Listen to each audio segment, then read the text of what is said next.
लोकसभा चुनाव को लेकर हरियाणा में मतदान प्रक्रिया 25 मई को कंप्लीट हो चुकी है। विभिन्न पार्टियों के प्रत्याशी अब जनता के बीच जाकर अपनी जीत का दावा कर रहे हैं। वहीं विपक्ष सत्ता पक्ष पर अनेक आरोप भी लगा रहा है।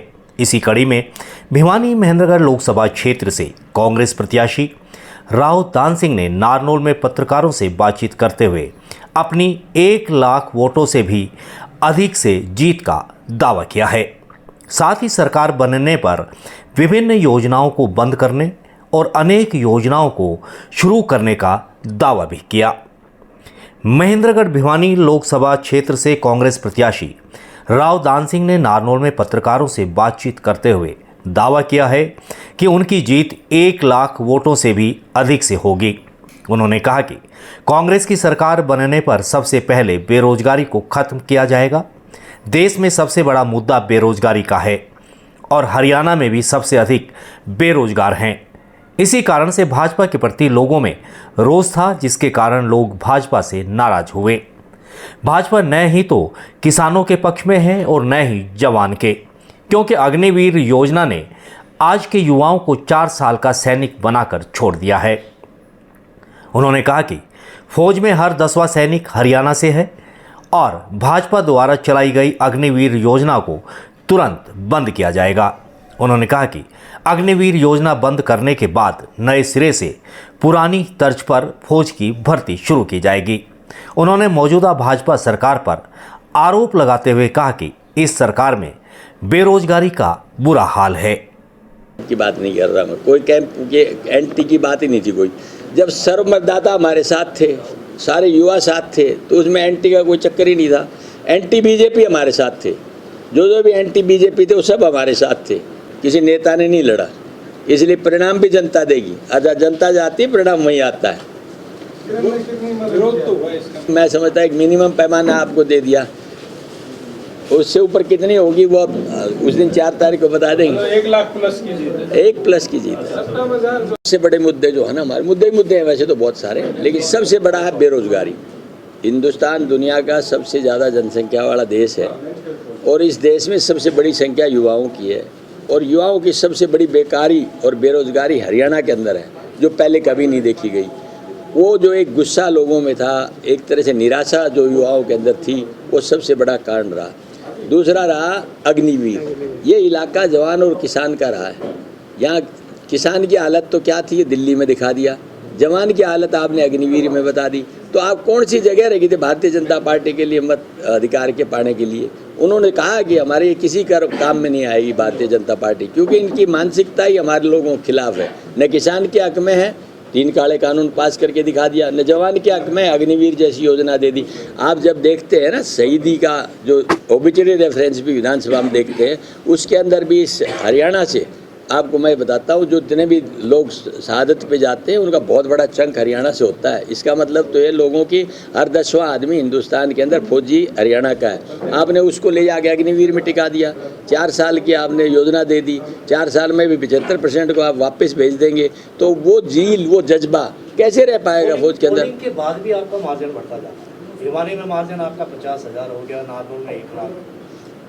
बिल्कुल, इसके बाद भी मार्जिन बढ़ता है। देखिए, मार्जिन बढ़ने की बात तो आप अंदाज़ा लगा लें। एक हमारा भाई यहाँ पहले कांग्रेस में था, अब बीजेपी में चला गया, उम्मीदवार हो गया। वो बीजेपी में जाते ही झूठ के सहारे चलने लग गए। उन्होंने खुद मान लिया कि 4.5 लाख की जीत पिछली बार थी, बोले मैं 49,000 से जीतूंगा। 4,000 कवर हुए तो ये ऐसे थोड़ी कवर हो गए, ये तो मान लो ना आप। तो आप इस बात को छोड़ो, ये तो तय है कि जो हम बता रहे हैं वो सच्चाई है। वो भाजपा तो अपनी एक तरह से जेब मिटा रही है। फौजियों के भी हैं बैलेट पेपर। रुझान कांग्रेस की तरफ है। हाँ, दावा कितना है राव दान सिंह का 4 तारीख का? हम बता दिया, लाख से अब कितने भी हो जाए।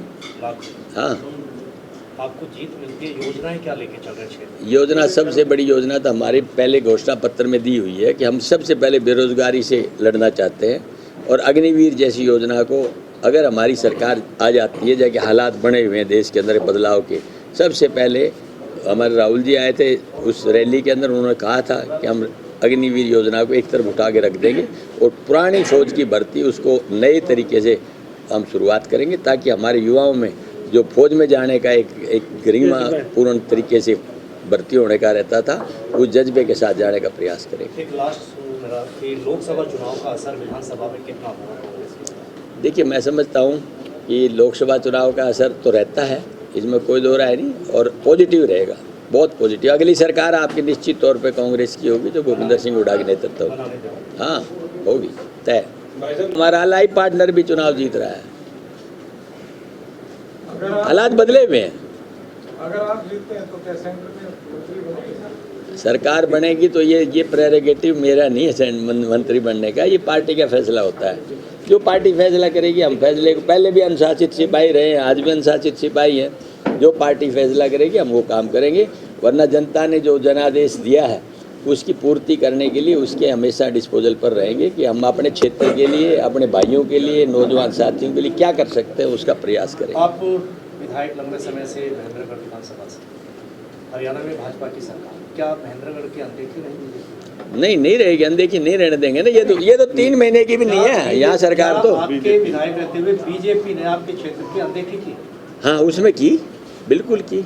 हमारे जो आज भी एक विधायक के जितने पैसे देने चाहिए थे उसमें भी मतलब और तीनों जगह दे दिए गए, क्योंकि बीजेपी के विधायक थे हमारे अंदर। उसमें भी पहले तो दिया ही टुकड़ों के अंदर, फिर उसके अंदर भी बाकी बचे हुए हैं, आज तक भी उनको पूरा नहीं किया है। फिर टेंडर इनवाइट कर लिए, फिर उसके बाद में उसको अलॉटमेंट नहीं किया, अलॉटमेंट कर दिया तो वर्क अलॉट नहीं किया। कुल मिला के जितना नेग्लिजेंट हो सकते थे, जितना इग्नोर कर सकते थे, उन्होंने किया। ये जो 148 भी आपका ध्यान होगा, रोड बना हुआ है, ये जो भूपेंद्र सिंह हुड्डा के टाइम पे, हमारे टाइम पे इसको नेशनल हाईवे का दर्जा दे करके 148 बी नेशनल हाईवे था, नॉर्थ साउथ कॉरिडोर के नाम से, उसको लेके डिनोटिफाई करके इन्होंने स्टेट हाईवे बना दिया। वो भी 9 बार विधानसभा के सेशन में से मुझे 8 बार जा करके ये रिक्वेस्ट करनी पड़ी कि जी आप मुझे बताइए, लैंड हमने एक्वायर कर रखी है, उसके बाद आपको सिर्फ टेंडर जो है ना इन्वाइट करके इसको अलॉट करना है, क्या दिक्कत है? तब जा करके ना अभी भी पूर्ति नहीं हो पाई, अभी भी कंस्ट्रक्शन काम चला हुआ। एक बयान आया था कि सीआईडी अधिकारी के तमाम कांग्रेस से मिले हुए 4 तारीख के बाद से जवाब। देखिए, ऐसी इस तरह की धमकियां जो है ना वो देनी नहीं चाहिए। एक जिम्मेवार मुख्यमंत्री रहे हैं वो, और एम्प्लॉयज़ क्यों नाराज़ हैं, आपकी सीआईडी क्यों नाराज़ है? देखिए, ये पहले से भांप लेते हैं सब चीज़ों को, ब्यूरोक्रेसी तो पहले देख लेती है कि हवा किस तरफ चल रही है। उन लोगों ने देख लिया कि अब रुख हवा का जो है ना कांग्रेस की तरफ है, तो वो उसी हिसाब से अपनी कोई बात आ गई होगी उनके नोटिस में, जो बात उन्होंने कही होगी। राव साहब, कल एक इंटरनल रिपोर्ट